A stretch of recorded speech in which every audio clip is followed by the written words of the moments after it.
This video will walk you through how to assemble your Lumex Steel Knockdown Rollator.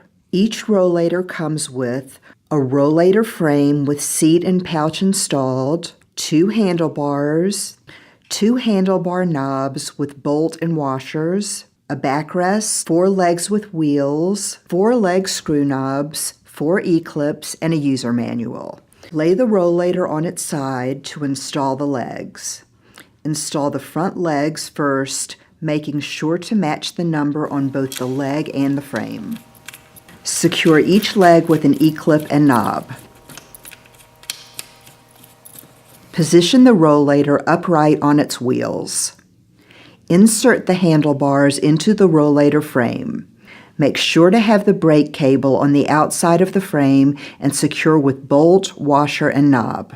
Use the brake cable clip to secure the cable to the frame. It is important to make sure the handlebars are secured at the same height and are secured properly before use.